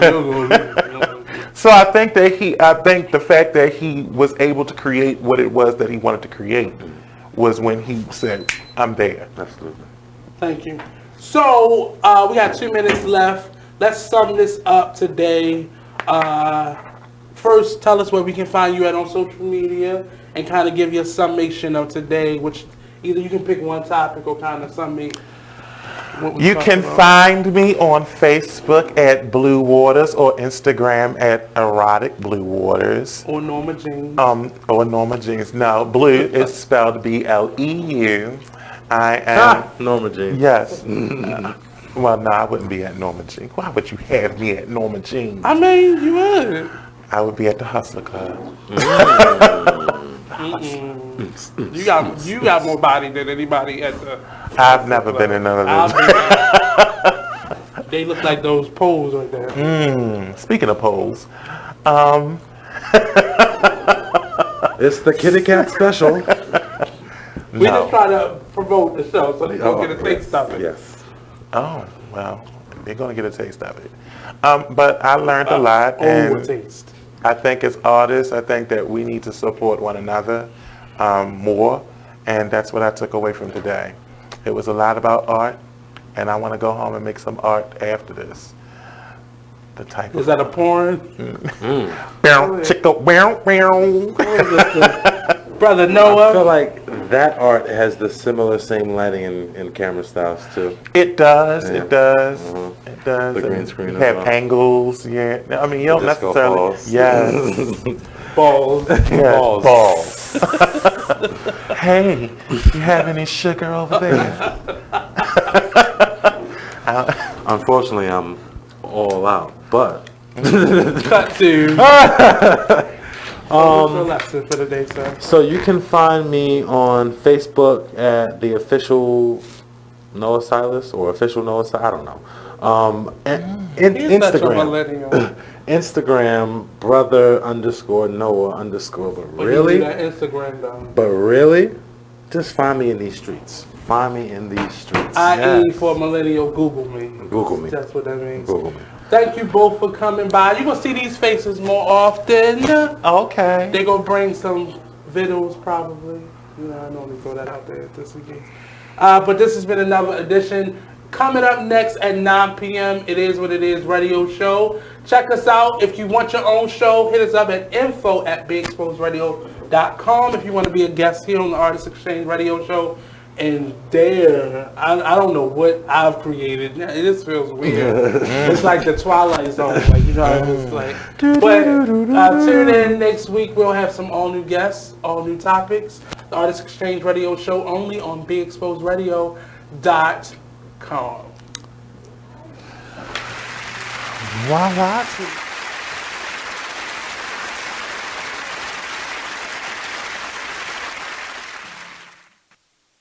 Listen to this flashback of Skyline Radio Show. So where we at? Where we talk about the effects and what's going on in these schools? Yeah. And what people don't understand. Just real briefly, I just want to talk a little bit about what people say bullying is or is not. So bullying comes in many forms. It's a teasing, it's the cyberbullying, it's the texting, it's the phone calls, it's the posting of pictures and people's personal information